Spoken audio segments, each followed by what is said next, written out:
Boa noite, pessoal. Boa noite a todos.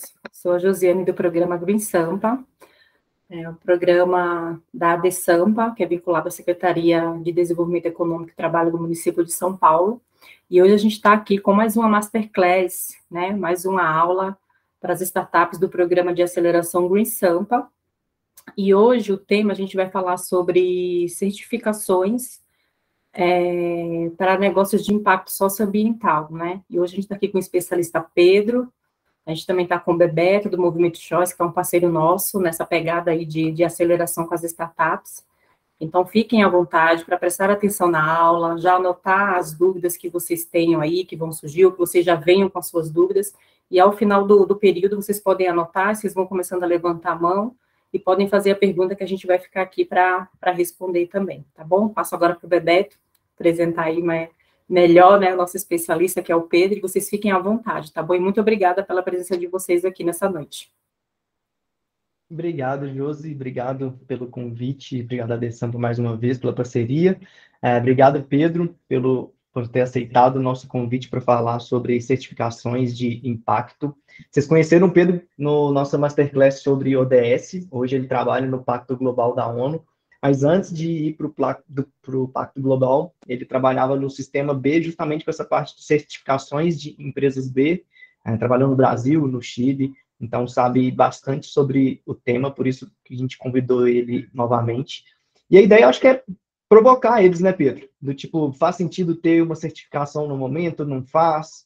A gente entender um pouco desse tema, que muitas vezes a gente, como eu também sou empreendedor, a gente fica nessa, tipo, faz sentido agora? O que que vai agregar para o meu negócio? Então, passo a palavra para você, Pedro. Muito obrigado. E separem as dúvidas, pessoal. Fique à vontade. Fechado, Bebeto. Josi, obrigado também pela oportunidade, de novo. Pessoal, boa noite. Quero agradecer a vocês também pela oportunidade, né, de estar aqui mais uma vez conversando sobre um tema que eu gosto bastante. Estou bem empolgado para essa conversa de hoje, sendo bem sincero, estou realmente bem empolgado. Eu preparei um material aqui para a gente ter um debate e trazer algumas reflexões sobre certificações, tá, de mercado. A ideia da agenda é passar num primeiro momento para falar sobre certificações de maneira geral, então não só certificações, mas tudo que envolve um selo, tá? Depois a gente fala sobre o selo do Sistema B, mais especificamente, não muito no detalhe, por conta do tempo que a gente tem hoje, e na terceira parte, de novo, algumas reflexões para um debate que a gente pode ter no final. Eu vou começar a apresentar a tela, se vocês colocarem perguntas no chat, eu acho que eu não vou ver, então, se quiserem, podem ir me interrompendo, tá? Se eu achar que é pertinente deixar a pergunta para o final, eu aviso. Tá bom, gente? Vou começar a compartilhar, só me avisem quando vocês estiverem vendo a tela, por favor.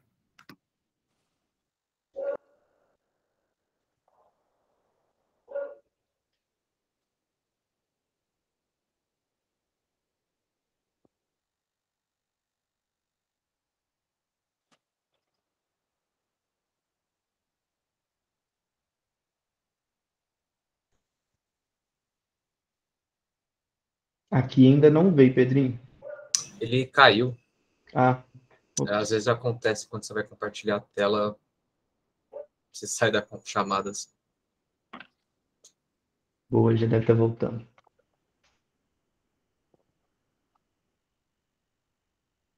Pronto, pessoal, voltei. Peço desculpas que eu estou desacostumado com o Google Meet, sem querer eu fechei a aba da reunião. Deixa eu compartilhar. Pronto, acho que agora vocês estão vendo, né? Sim. Beleza, pessoal, peço desculpas, tá? Tô desacostumado com o Meet, aí eu acabei fechando a aba, ao invés de passar para dar a apresentação. Então, pessoal, como eu mencionei, a ideia não é só simplesmente trazer uma fala sobre certificações para negócios de impacto, negócios sociais, ou startups que têm esse cunho, né, ambiental e ou social.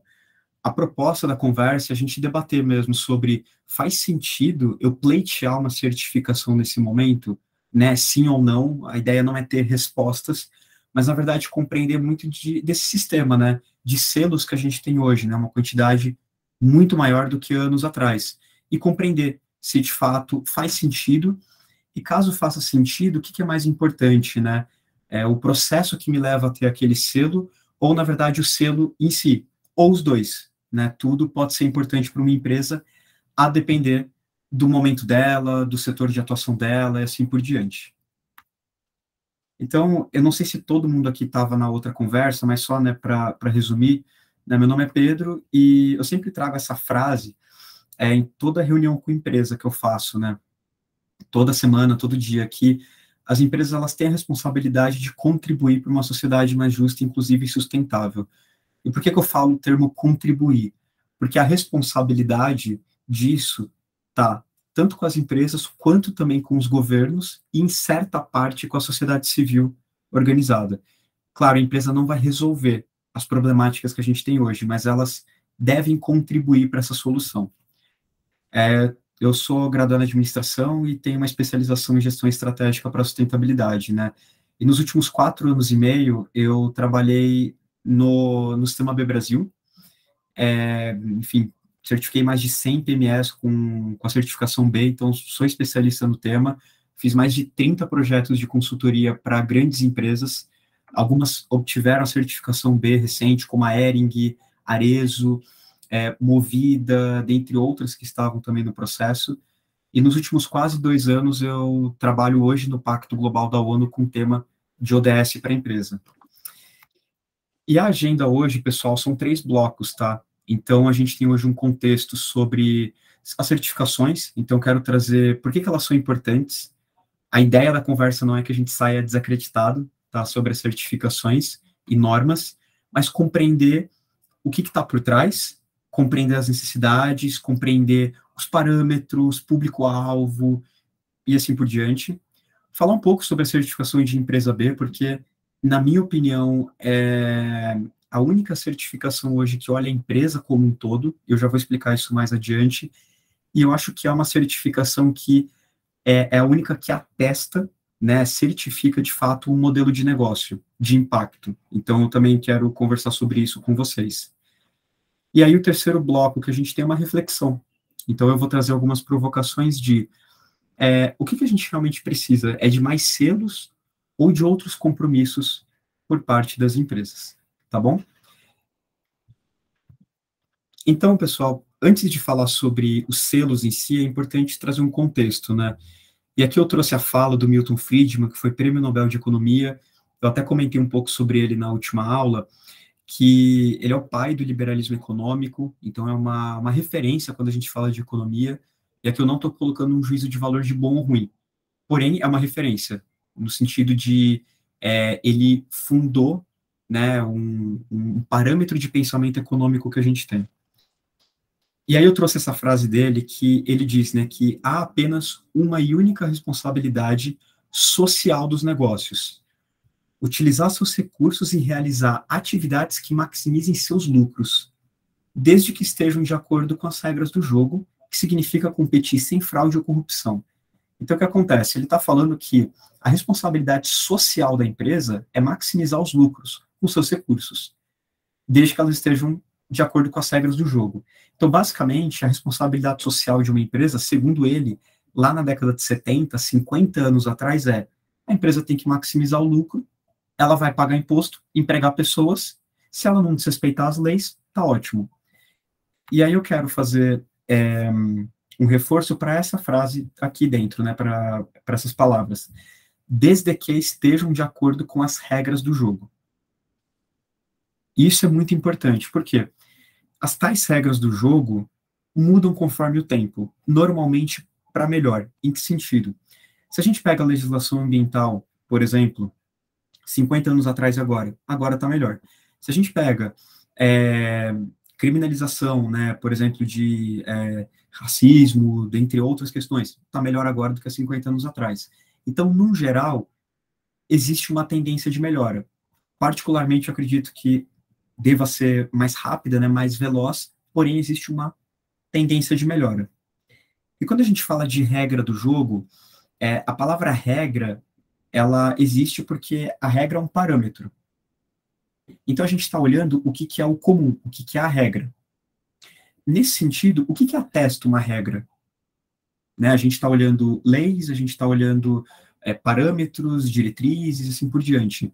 Então, as regras, quando a gente pega no setor de sustentabilidade, elas também estão evoluindo bastante, né, ao longo dos últimos anos, e elas são validadas por certos selos que a gente tem também, certas legislações que olham para selos também.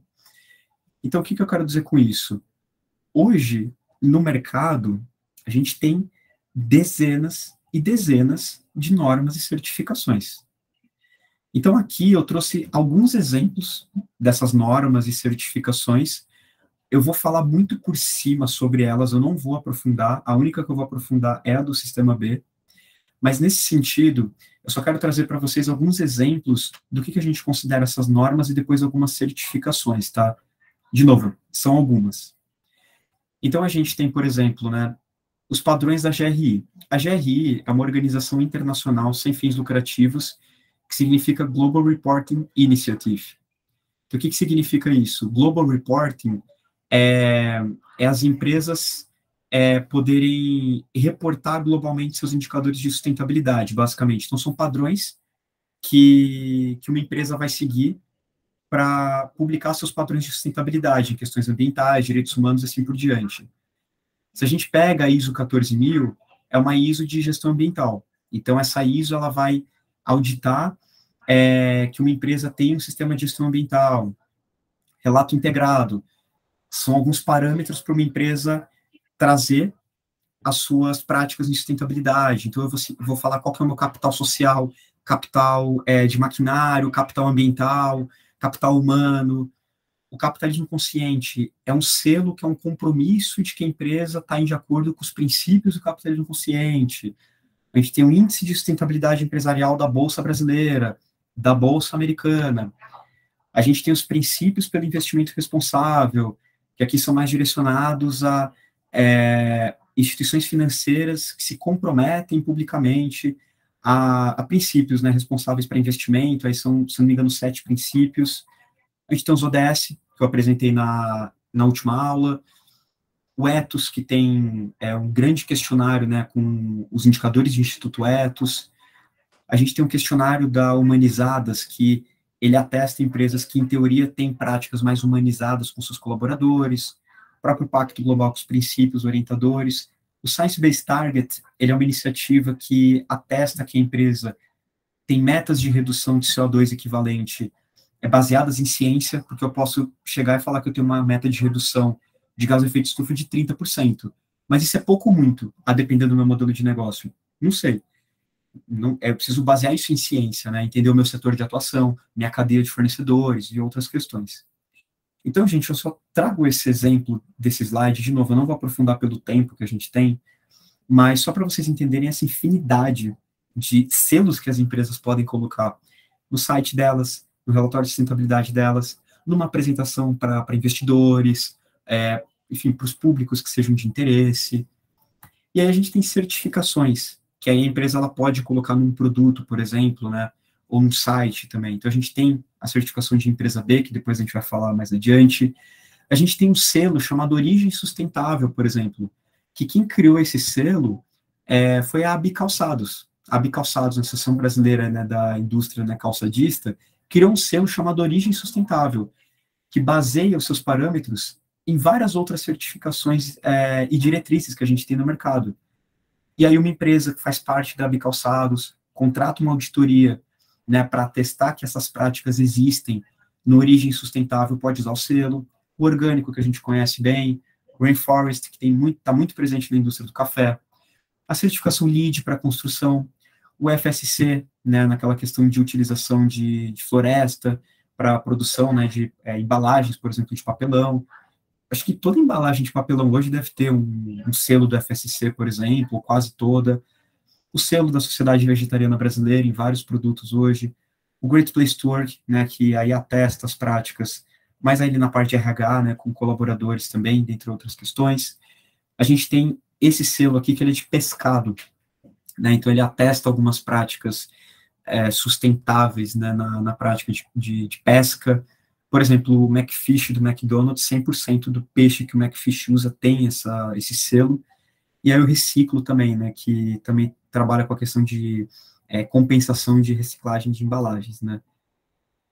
Então, assim, pessoal, é muita informação sobre esses selos, mas o que eu quero trazer é, hoje tem uma infinidade desses selos, tem muito mais aqui, eu não trouxe, obviamente, por motivos óbvios, mas a grande pergunta é quais são os parâmetros que existem nesses selos, quem que criou esses selos, por que que esses selos foram criados, e aqui quando eu falo selos, pessoal, eu falo para além das certificações, né, porque, por exemplo, o Pacto Global é um selo, o Capitalismo Consciente é um selo, o ODS é um selo, tudo isso é um selo que você pode colocar num site, num relatório, numa apresentação, e necessariamente não há uma auditoria. E tudo bem, em certa medida. Porque, de novo, o que eu trago é por que que ele foi criado, por quem foi criado, qual que é esse intuito, né? E nesse sentido, é muito importante que uma empresa entenda o que que serve para a sua empresa, né? Por exemplo, tem selos aqui que olham o processo, tem selo que olha o produto. Por exemplo, uma ISO 14000 vai olhar minha parte de processo na empresa, né? Uma certificação, por exemplo, de um orgânico, ela vai dar o selo para o meu produto orgânico, né? É algo que atesta a minha empresa como um todo, né? O que atesta a empresa como um todo de uma maneira mais holística, né? Como a certificação B, por exemplo. O foco desse selo, ele é mais no social ou no ambiental? Ou nos dois? Né? Então, eu tenho, por exemplo, ali, Great Place to Work, não tem nada de ambiental. Por exemplo, a Humanizadas, né, esse selo aqui, não tem nada de ambiental. Só que, por exemplo, a Sociedade Vegetariana Brasileira tem esse impacto ambiental. Ou olha os dois, né? Eu posso colocar o selo num produto que eu vendo, ou se eu não vendo um produto, eu só entrego um serviço, eu posso colocar no meu site. Como que vai apoiar a minha empresa, né? Quem está comprando de mim entende o que significa esse selo? Ela vai privilegiar comprar de mim, preferir comprar de mim do que um outro que não tem selo? Como que eu posso usar isso para melhorar minhas questões de comunicação e de marketing? Existe auditoria para todos eles? A auditoria é presencial ou é virtual? Quanto custa? Quanto tempo vai tomar? Então, essa aqui muitas perguntas e que a gente tem uma diferenciação enorme, enorme, dentre todos esses selos que eu trouxe, e mais outros que aqui não estão também. E quais são as vantagens para a minha empresa? Alguém vai comprar mais ou investir na minha empresa?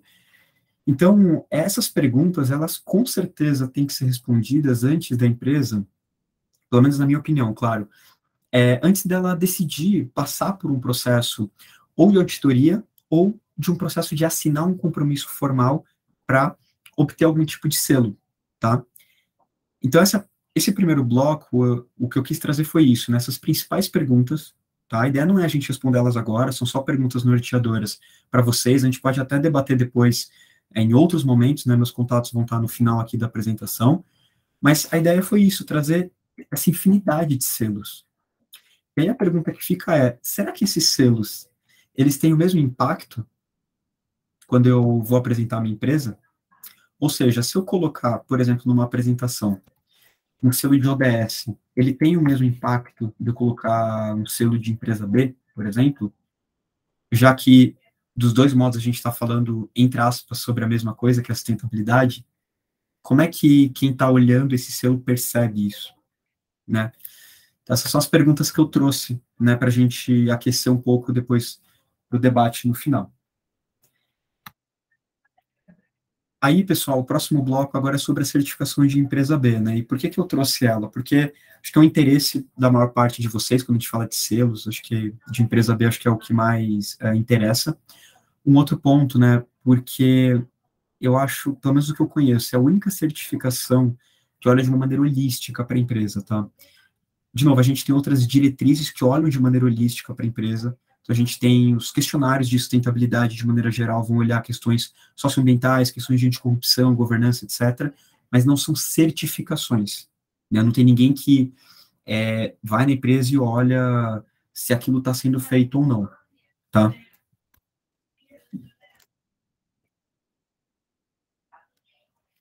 E, gente, por enquanto, tem alguma dúvida, alguma questão?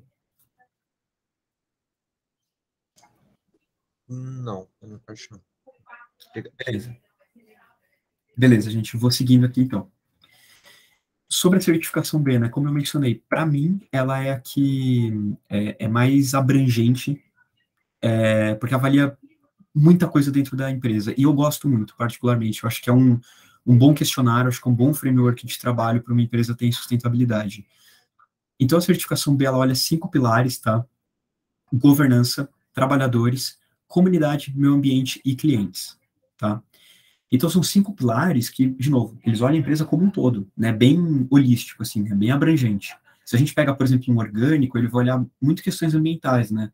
Se a gente pega um Great Place to Work, ele vai olhar a parte de trabalhadores, né? E assim por diante. O que acontece? A certificação B, ela envolve esse questionário, ele é online gratuito, tá?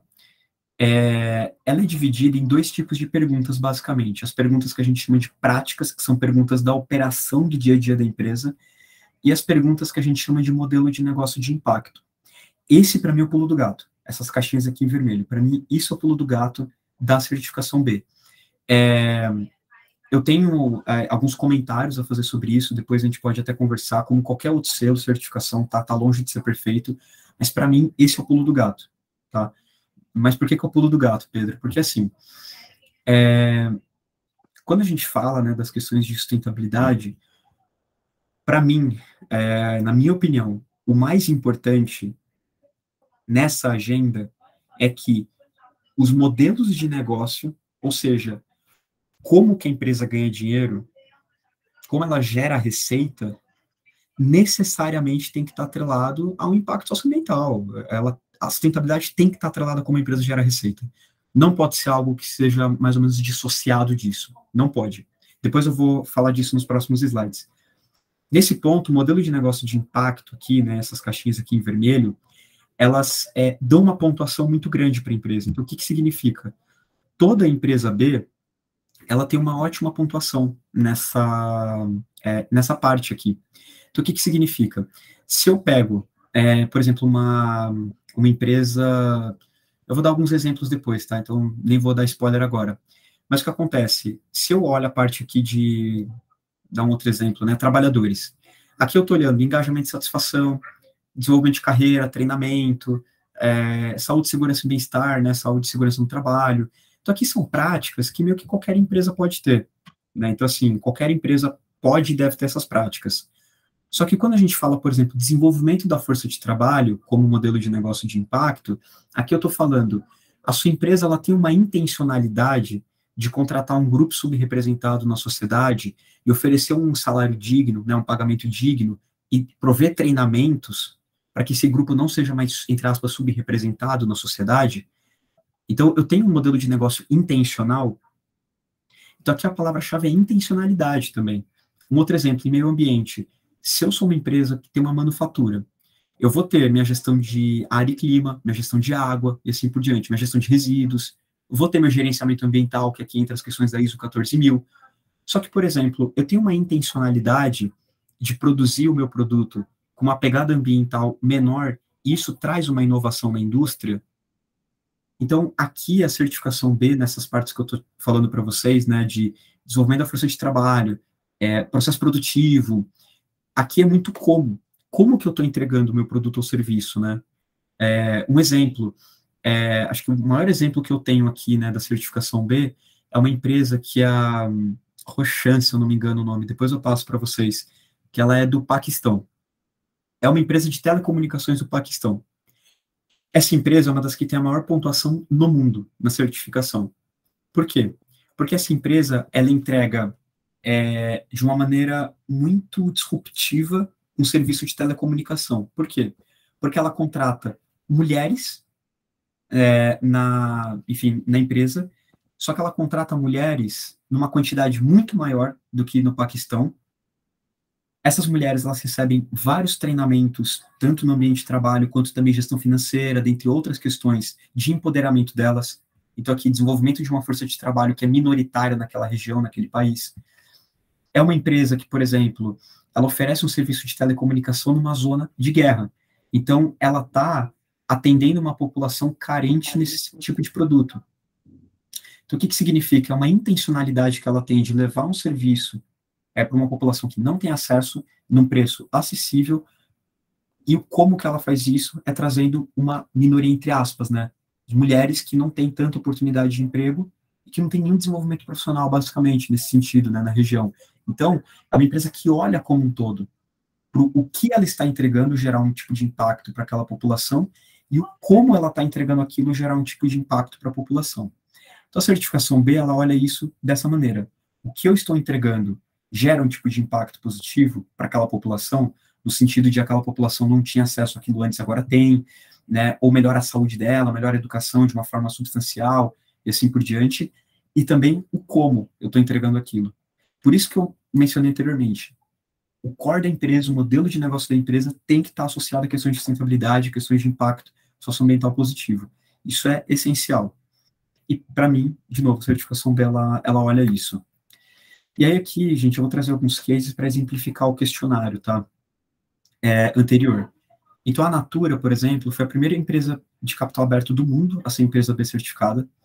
E aí, eu não vou ler aqui os bullet points, né, mas o que acontece? Quando a gente fala da Natura, e eu vou voltar aqui no slide, o que acontece? Por exemplo, o cosmético. O cosmético melhora substancialmente a vida das pessoas? Não. Quer dizer, eu gosto de usar. Mas, assim, não melhora substancialmente. Eu posso viver sem, né? Mas eu não posso viver sem saneamento, sem infraestrutura, habitação, etc. É isso que eu quero dizer. Só que o como ela faz esse cosmético é que faz a diferença. Então, ela tem na sua questão de uso, né, de matéria-prima, principalmente na região amazônica, de uma forma melhor do que os padrões do mercado, e ela atesta isso, ela tem indicadores para isso, né? É isso que a avaliação de impacto B pede. Ok, você diz que você tem um impacto ambiental no como você usa os recursos naturais, né? Então me prova. E aí a empresa ela tem que descrever qualitativamente tudo que ela faz de inovação, porque aí o auditor da certificação B depois vai, né, pedir comprovações com relação a isso, visita a campo para empresas desse porte, como a Natura. Um cálculo que é feito na certificação B, por exemplo, é que porcentagem dos seus produtos ou das suas vendas vem de produtos que têm essa matéria-prima ambientalmente mais amigável na questão de extrativista, etc., do que os outros produtos. Então, tudo muito bem calculado. Outro exemplo da Natura, do como, né? A relação com comunidades de povos originários na Amazônia, também na questão de desenvolvimento deles, aumento de renda e também das consultoras Natura. Então, eles até desenvolveram, né, o IDH das consultoras Natura. É muito interessante que o IDH das consultoras Natura, ele é maior do que o IDH das pessoas que moram nas regiões das consultoras Natura. Então, como a Natura faz o cosmético é que faz ela ser uma empresa B, não é o cosmético em si. Claro, além de várias outras práticas que a gente já mencionou, né, questões de desenvolvimento de carreira, etc., doações, engajamento cívico, diversidade, enfim, tudo que a gente comentou aqui. Mas o que eu quero me ater é isso. Ela é uma empresa B, ela tem a pontuação de empresa B, porque como ela faz o cosmético é que é importante. A Mãe Terra, ela tem uma intencionalidade muito forte de tentar, na medida do possível, obviamente, democratizar o acesso a um produto orgânico no Brasil. O que significa, né? A Mãe Terra, na porcentagem de matéria-prima, tem uma quantidade suficiente de orgânicos, né, para ter o selo de orgânico, e a Mãe Terra é a maior compradora de produtos orgânicos. Então, é muito interessante que a Mãe Terra tem uma intencionalidade de estimular a produção de orgânicos e de produtores locais no país de atuação dela. Então, a Mãe Terra, ela tem essa escala hoje, e ela foi comprada pela Unilever também, depois eu vou contar mais essa história, porque ela justamente consegue ampliar essa escala, né, com tudo que a Unilever tem. Então, exemplo, a Mãe Terra vai estar no Peru. Se ela vai estar no Peru, ela não vai ter aqui no rótulo ingredientes brasileiros. Ela vai ter ingredientes peruanos, orgânicos, comprados de produtores locais no Peru. Então, essa é a intencionalidade que ela tem. E ela é uma empresa B por quê? Porque se como ela faz esse tipo de produto, é o que faz ela ter uma certa pontuação na parte de meio ambiente, faz ela ser uma empresa B. E aí, por fim, a gente tem uma empresa que é o Programa Vivenda, que é um negócio de impacto social, onde eles fazem kits de reforma express, né, para populações de baixa renda. Então, por exemplo, é um kit reforma banheiro, kit reforma sala, cozinha, etc., onde a pessoa consegue parcelar, se eu não me engano, estava em 24 vezes, porque eles fizeram uma parceria com o Itaú e com a Dynamo, né? Então, eles conseguiam parcelar em 24 vezes sem juros para essas pessoas. A reforma é feita em 5 dias e, enfim, traz um impacto social e até de saúde, né, também, absurdo para as pessoas, né. Então, é muito bom porque eles também contratam pessoas da própria comunidade, então esse dinheiro fica dentro da comunidade, circula dentro da comunidade. Então, tem um impacto social absurdo. E aí, aqui o que importa é o que a Vivenda está entregando. Então, a Vivenda está entregando um serviço que gera um impacto social. Cosméticos da Natura não gera um impacto social, por exemplo. O produto da Mãe Terra tem uma pequena pontuação que ela ganhou, muito pequena, que nem faz diferença na pontuação, que é por conta do produto ser orgânico e tá dentro dos parâmetros do FDA americano. É uma questão super técnica que eu não vou entrar no detalhe. Mas o que eu quero dizer é, a grande pontuação que o Vivenda tem é porque é o que ele está entregando. Então, o resumo é, a certificação B aqui está constatando que, como a Natura faz o cosmético, se for comparar com pares do mercado, que é isso que a Natura tem que demonstrar, que comparativamente com o mercado ela está fazendo a mais, né? Isso faz ela ser uma empresa B, isso faz ela ganhar pontuação. No caso do Vivenda o que ele está entregando? Que é um serviço de alto impacto social. Então, imagina se todas as empresas, né, que façam reformas, etc., tivessem o mesmo modelo de negócio do Vivenda. Imagina o impacto social disso. Então, essa é a provocação que tem que ser feita, né? O que eu estou entregando como empresa, como eu estou entregando como empresa. E isso tem que estar atrelado a como eu gero receita. Tanto que uma das perguntas que tem aqui nessas caixinhas em vermelho aqui é qual que é a porcentagem da sua receita que vem desse produto e ou serviço que gera esse tipo de impacto ambiental, social, que você está colocando aqui na avaliação de impacto B. Então, por isso que eu falo, eu acho que é um questionário que olha a empresa como um todo, de, assim, realmente questionar o modelo de negócio, questionar a porcentagem da receita que está vindo desse modelo de negócio. Para mim, isso é bem significativo e bem importante. Alguma dúvida, gente, ou curiosidade sobre esses cases ou sobre o questionário? Oi, Pedro, aqui é a Evelyn, tudo bem? Uhum. Ainda sobre essa questão polêmica de ser a própria empresa quem faz a declaração, Uhum. o sistema B, a avaliação do sistema B também é assim, certo? Isso, é o questionário do sistema B, assim, exato, a empresa coloca as suas respostas, exato. Isso, que é um ponto polêmico que eles têm em comum com as outras certificações. Perfeito, perfeito. Eu entendi a tua análise em relação às dimensões que eu entendo que elas envolvem todo o impacto social e ambiental. Aliás, todo não. Os impactos sociais e ambientais que a empresa gera. Uhum. Mas ela ainda assim tem esse fator de autodeclaração. Perfeito. Né? Então, na verdade, você indica a avaliação somente pela questão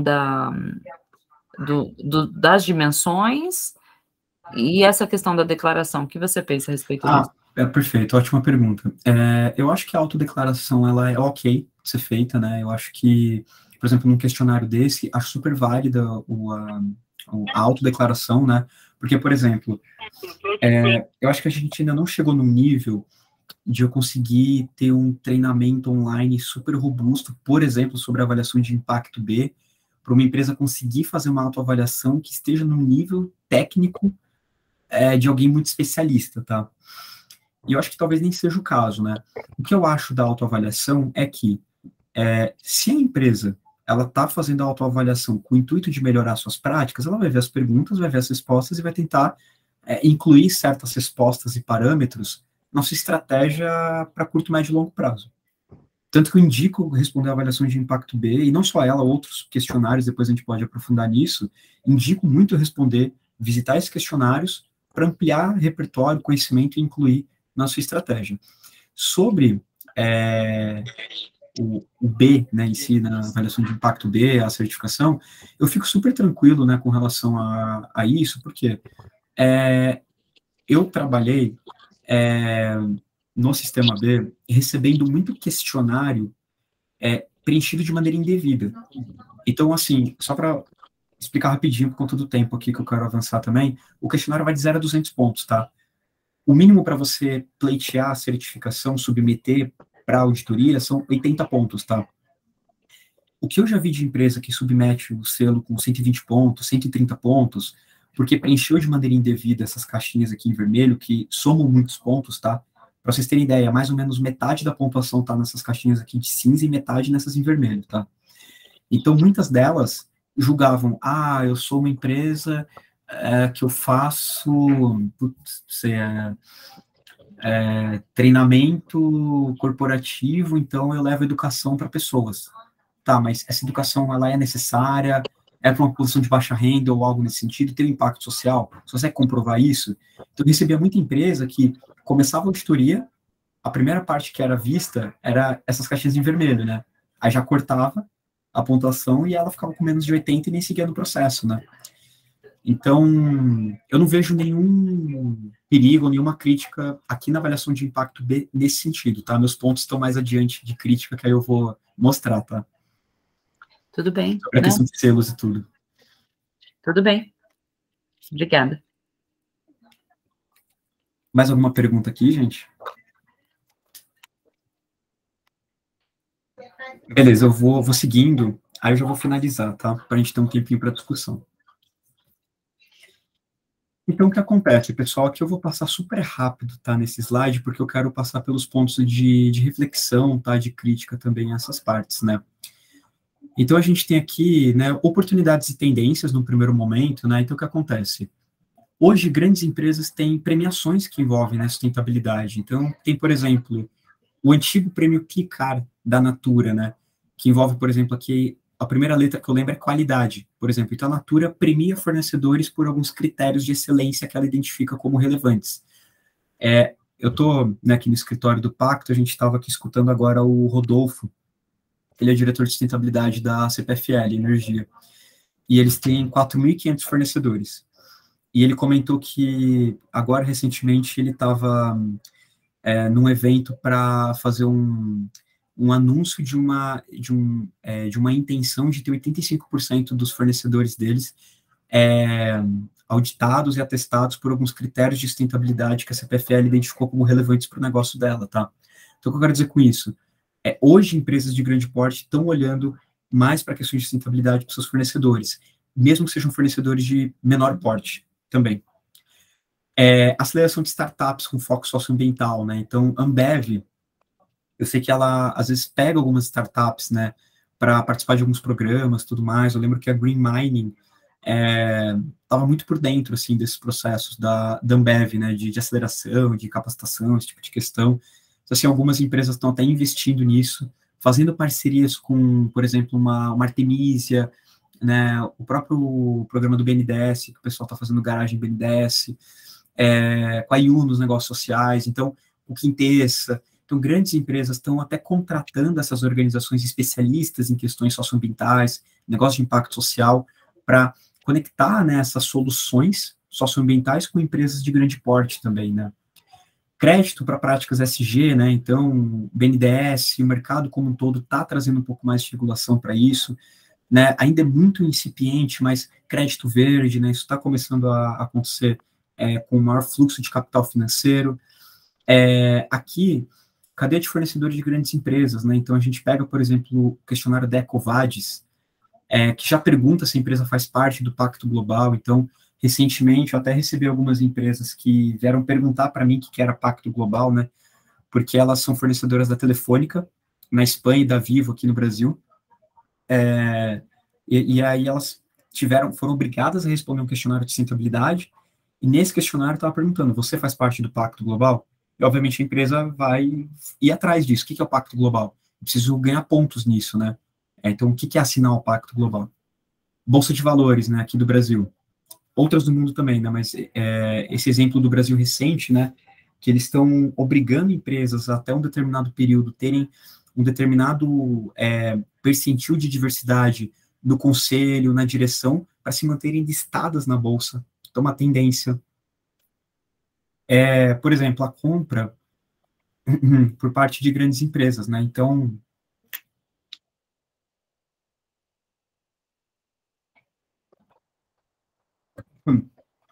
Peço desculpas com a minha garganta, pessoal, que tá pouco essa semana.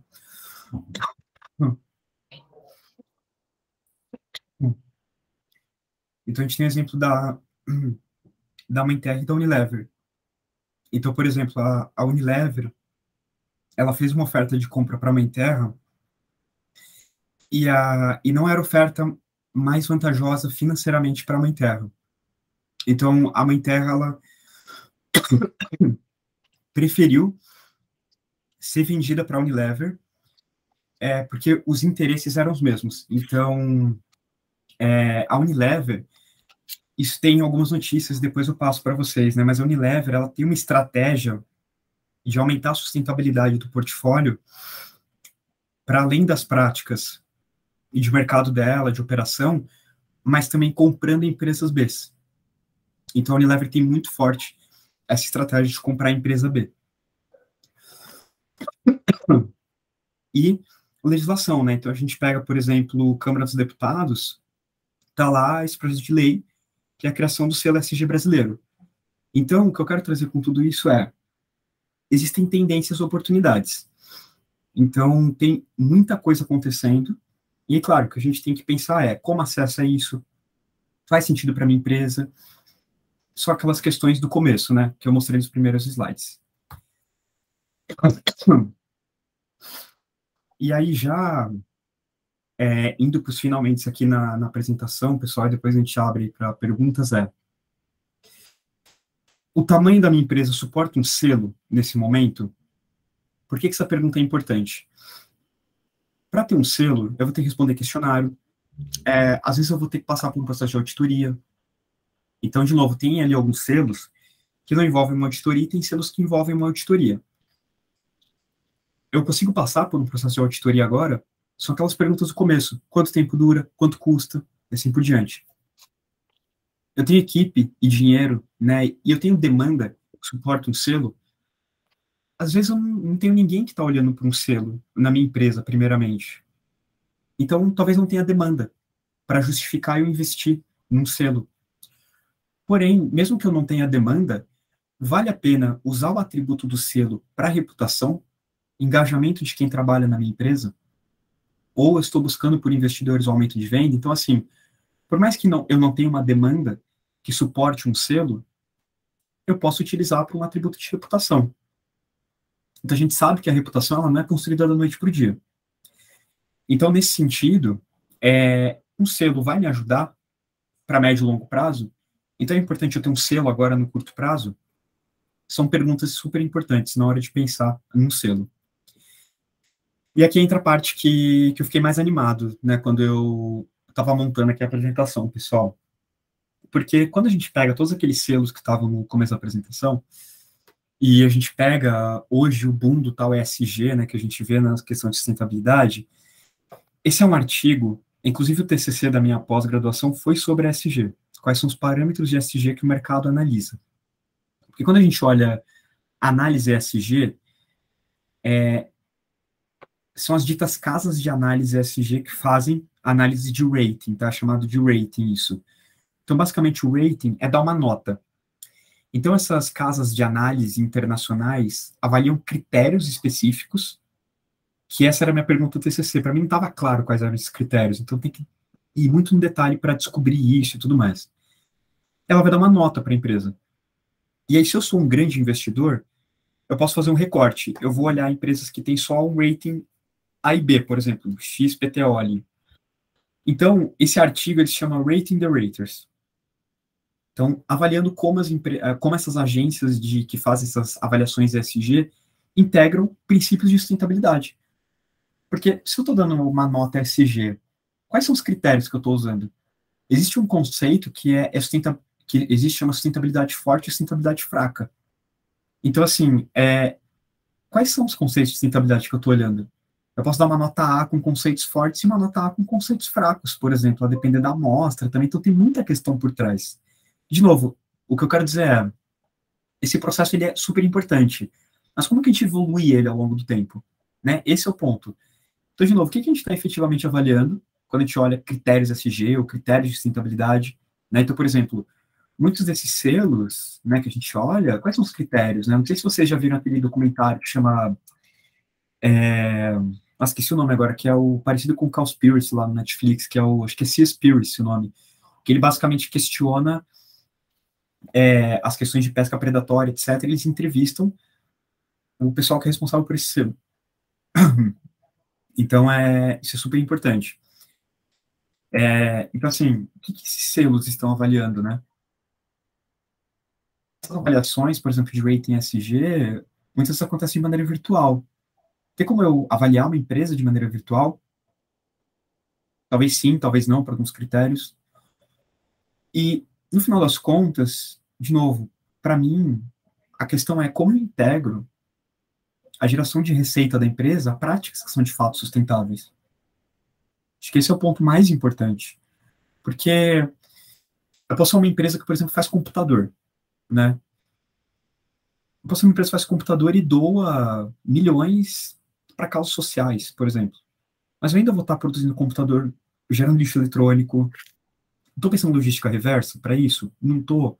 Enfim, como eu estou integrando esses atributos de sustentabilidade na minha operação? Claro, eu posso continuar doando, devo continuar doando, etc., ou fazendo outras práticas, mas as práticas que eu estou fazendo hoje estão relacionadas à minha operação, ao como eu estou produzindo o meu produto, o que eu estou produzindo. Então, essas são as perguntas importantes também a serem feitas quando a gente olha, né, os selos, os selos que foram apresentados anteriormente, esses ratings SG, e é aqui eu trago um caso, né, para a gente já indo, encerrando aqui.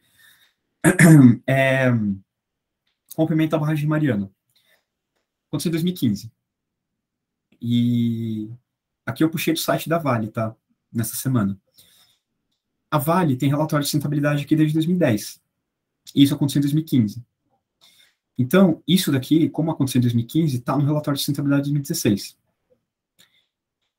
O relatório de sustentabilidade da Vale, ele segue os padrões da GRI. Só ver um negócio aqui que eu nunca... Empoderando decisões de sustentabilidade. Então, assim, aqui não é para trazer uma culpa ao GRI nem nada nesse sentido, tá? Pelo amor de Deus, gente. Mas, assim, a questão é como a gente evolui essas questões. Porque, por exemplo, aí a Vale vai falar, eu tenho um relatório de sustentabilidade que ele é baseado nos padrões mais altos da GRI. Beleza. Só que qual que é a garantia que esses relatórios trazem de que, de fato, como a empresa gera receita, os pontos mais críticos da sua operação estão atribuídos na estratégia corporativa da empresa. Esse é o ponto. Exemplo, essa gestão de barragens, e isso é feito pela Vale, né? E a gente já sabe, né, de tudo que aconteceu, que sabia-se do risco, mas para mitigar esse risco envolve um custo. A mesma questão aconteceu com o acidente da British Petroleum, lá no Golfo do México, nos Estados Unidos. Tinha uma peça que eles tinham que investir, um processo ali na questão de perfuração lá, que custava, se não me engano, $500 mil, 500 mil libras, algo assim. É um valor alto para algo que tinha um mínimo de risco de acontecer um acidente como aquele, mas aconteceu. Então, assim, se as decisões empresariais forem 100% pautadas no lucro que a empresa está dando, apesar do risco socioambiental que ela tem de investimento, se eu olhar uma pecinha que custa 500 mil libras, dólares, não lembro agora o dinheiro, e tem um risco mínimo, eu vou preferir aumentar 500 mil dólares na minha receita, ao invés de investir nisso, por exemplo. Então, como a gente está levando para um nível de decisão essas questões de sustentabilidade? Essas são as perguntas, na minha opinião, que devem ser feitas. Porque aí a empresa vai continuar com seus relatórios de sustentabilidade, e aí tem Mariana, tem Brumadinho, né, tem todas as questões, mas os relatórios de sustentabilidade estão aqui. De novo, eles ainda têm que ser feitos, não estou falando para não fazer. Mas como que a gente evolui essas questões? Né? Isso estava claro aqui nesses relatórios, que tinha esse risco, ou não? Né? Então, é muito nesse sentido. Então, de novo, como a gente está integrando a sustentabilidade ao modelo de negócio, independentemente do custo, entre aspas, que a sustentabilidade tem. Né? Então, obviamente, a sustentabilidade ela é muito vista como um custo nesse sentido, mas só é vista como investimento quando algo ruim acontece, né? Em muitos casos. Né? Então, essa reflexão que eu queria trazer, gente. Né? Então, assim, como a gente passa de um modelo de somente reportar práticas socioambientais para um modelo de realmente implementar atributos de sustentabilidade dentro do modelo de negócio de empresa. Por isso que eu quis trazer o certificado do Sistema B nesse sentido, tá? Porque ele olha isso, né, a porcentagem da sua receita que vem de um produto que é socioambientalmente mais responsável, né, ele questiona isso, ele vai atrás disso. Como que a gente integra isso na tomada de decisão da diretoria? Porque, exemplo, né, um custo desse, né, de você fazer uma gestão melhor de uma barragem ou daquela peça da British Petroleum, ela deveria vir no processo decisório da diretoria, não como um custo. Ah, não vamos fazer, ou vamos priorizar outras coisas. Não, obrigatório, ponto. Então, qual que é a evolução que a gente vai ter disso aqui? Disso aqui? Essa é a pergunta, né? Então, intencionalidade é a palavra da vez. Por isso que, de novo, a questão do modelo de negócio Sistema B é a intencionalidade. Quando eu trabalhava no Sistema B, eu falava muito essa palavra, intencionalidade. A certificação B mede a intencionalidade de ter um produto que é socioambientalmente mais responsável do que a média do mercado. Essa é a questão. Normas e reconhecimento de certificações são organismos em constante transformação e evolução. Então, isso está evoluindo. E, de novo, por isso que eu digo, quais são as perguntas-chave que a gente tem que fazer para evoluir de uma maneira que seja o mais correta possível para o meio ambiente e para a sociedade e que traga mais impacto positivo também. Mas, ao longo do tempo, esses organismos, eles podem operar em próprios padrões. Então, a gente precisa de mais um selo, ou a gente tem que trazer mais intencionalidade dentro dos modelos de negócio e dessas avaliações, né? Então, de novo, nenhuma avaliação vai ser perfeita. Mas como que a gente evolui ela? Elas estão evoluindo como a gente precisa na agenda 2030 dos ODS, ou não? Ou ainda está aquém? Então, essas são as perguntas nas certificações. E aí, com isso, gente, para finalizar, o que eu quero deixar aqui de recado é assim, em hipótese nenhuma eu estou desmerecendo ou desvalorizando essa questão de selos, porque eu trabalho com isso há 6 anos e meio, mas o que eu sempre converso com as empresas, né, aqui que participam do Pacto Global, que querem entrar no Pacto Global, empresas que me abordam, essa questão da intencionalidade, do modelo de negócio, das operações, assim por diante, o porquê que você quer um selo, por que você precisa de um selo, né, então essas são as perguntas, né. E os selos, eles são importantes, porque a gente, evolutivamente, separa as coisas em caixinhas, né? Então, se a gente vai, por exemplo, investir em algo, a empresa grande vai comprar de uma empresa menor, investir numa startup, etc., ela vai colocar aquilo numa caixinha, né? Ela vai agrupar aquilo de uma determinada maneira. E os selos servem para isso, para agrupar quem, em teoria, né, está fazendo as coisas de uma maneira mais correta do que as empresas que estão fazendo de uma maneira não correta ou menos correta. Então, eles são super importantes, tem que ter os selos, né? Não podem deixar de existir os padrões ali da GRI, do relato integrado, do Pacto Global Capitalismo Consciente, etc. e tal, tem que existir ainda. Só que é isso, como que eles estão contribuindo para essa gestão de sustentabilidade, né? Como que eles estão, de fato, contribuindo para a nossa evolução como empresas, assim por diante, nas questões de sustentabilidade. Então, essa é a questão que eu queria trazer, acho que essa era a reflexão, gente, assim, quando a gente fala de certificações, né, então, acho que só fazendo um resumo, eu juro que eu termino, porque são 8 horas, e eu comi o tempo do debate, peço desculpas. Isso, são as primeiras perguntas, né, que a gente colocou na apresentação. Por que eu preciso de um selo? Tem demanda? Não tem demanda? Como que faz para conseguir aquele selo, etc., o Milton Friedman falava das regras do jogo. Pode ser que a regra do jogo, em algum momento, como da Bolsa de Valores de São Paulo, tem que ter diversidade no conselho, na diretoria. Beleza, vai ser a nova regra do jogo. Unilever só vai comprar a empresa B quando for comprar uma empresa. Muda um pouco a regra do jogo das empresas. A CPFL hoje, né, que o diretor de sustentabilidade comentou, a gente vai ter padrões de sustentabilidade para os fornecedores até 2030. Oi, Glaico, tudo bem? Então, acho que é um pouco disso, tá, gente, que eu queria trazer para vocês. Então, vou parar de compartilhar e aí estou à disposição, gente, para a gente trocar essa ideia. Até peço desculpas que eu fui no limite aqui do tempo.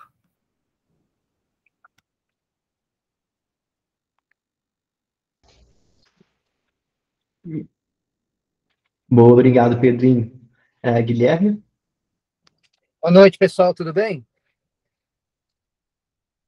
Alô? Boa noite, a gente está te ouvindo. Eu queria compartilhar com vocês. Hoje de manhã eu tive a oportunidade de participar do Cidadão Global, onde a palestrante foi a Sandra Giambo, que nada tava lá menos também.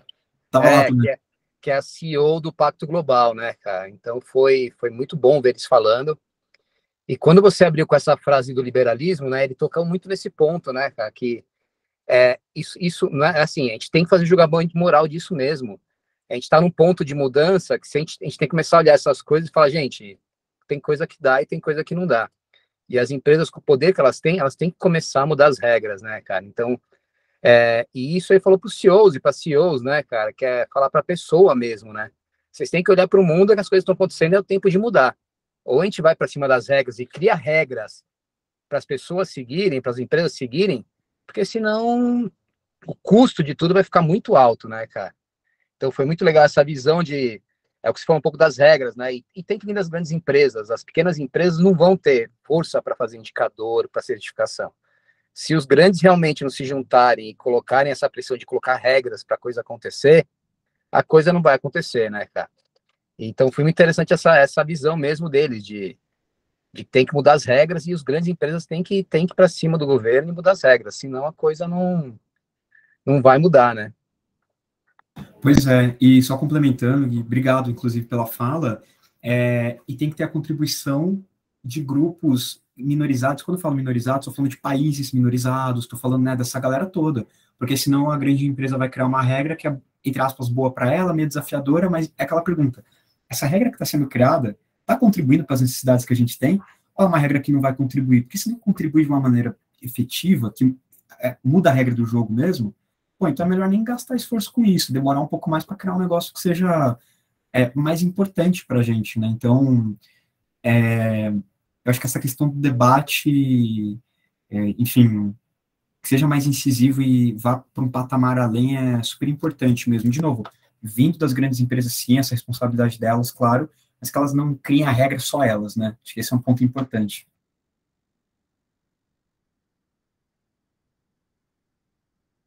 A própria participação dos governos também é super importante nisso, né? E eles falaram dessa questão também, que quem é pequeno e médio não vai ter força para fazer esses controles, a certificação, não adianta, gente. Não, tudo tem bem. Tem que fazer, mas isso é coisa de gente grande, né? Assim, os grandes ainda não têm isso, né? Então, é muito mais importante focar sua energia em fazer o impacto acontecer do que ter um relatório perfeito, né? Você tem que tentar ter, mas o foco tem que ser em fazer a mudança, muito mais do que em garantir que você está conseguindo controlar tudo aquilo muito bem controlado, né? Uhum, exato. Obrigado. Mais alguma dúvida, galera? Só complementar um pouco o que o Guilherme falou, eu acho isso muito interessante, né? Quando a gente olha para nós, negócios pequenos, muitas vezes em estágio de ideação, igual a gente tem aqui no programa, é isso, eu acho que muitas vezes a gente tem que gastar a energia de fato, gerar o impacto, né? E aí, reportar esse impacto, medir o impacto, consequentemente, vai ser um passo depois, mas beleza, vamos criar o impacto que a gente está se propondo. Eu estou falando isso até porque eu recebi algumas dúvidas na semana passada, vindo aqui desse grupo, muito nessa linha. Mas alguém gostaria de compartilhar alguma coisa, de comentar? Todo mundo mais quietinho hoje. É o fim de ano, Bebeto. Fim de ano. Né? Eu vou considerar que as aulas foram muito boas, está minimizando as dúvidas da galera. Lucas, você quer falar alguma coisa? Acho que você abriu o microfone ou não? Eu falei que foi muito boa a apresentação, aí não deixou muitas dúvidas, né? Eu acabei de falar. Então, Bebeto, ficamos por aqui. Pedro, Bebeto, é isso, galera? Gente, quero agradecer demais a participação de vocês hoje aqui, né? Temas incríveis, assim, a galera que vem falar, a turma que vem, como o Pedro hoje, assim, sensacional. E eu acho que a gente está meio que nessa pegada agora, dá para acompanhar vocês, com muitos dos que eu falo mais constantemente. Eu acho que realmente todo o conteúdo, né? A galera está absorvendo. Tem um chat aqui, muito boa a aula de hoje. Então, todo o conteúdo que a galera vem absorvendo, vem aprimorando e clareando mais as ideias. Então, acredito que isso vai minimizando mais as dúvidas, eles já sabem onde encontrar respostas, ou às vezes o que já foram pesquisando dos conteúdos anteriores já traz um pouco do respaldo da aula seguinte. Então, acredito que é isso. O Gui levantou a mão de novo, olha, o Gui ainda quer continuar amadurecendo mais um pouquinho. Vamos ouvir o Gui aí. Não, gente, foi sem querer, desculpa. Ah, então tá bom. Então vamos encerrar a aula daqui de hoje, gente. Assim que a gente finalizar, que eu conseguir baixar toda a gravação, a gente vai subir no Facebook da DESampa, compartilho com vocês, tá bom? E até mais, uma boa noite. Agradeço a todos aí mais uma vez pela presença aqui, tá bom? Bom, obrigado, pessoal. Obrigado Boa pela noite. Obrigado a vocês, Boa pessoal. noite. Obrigada, tchau, tchau. Boa noite. Obrigado, pessoal. Tchau, Tchau, tchau. gente. Boa noite. Boa noite.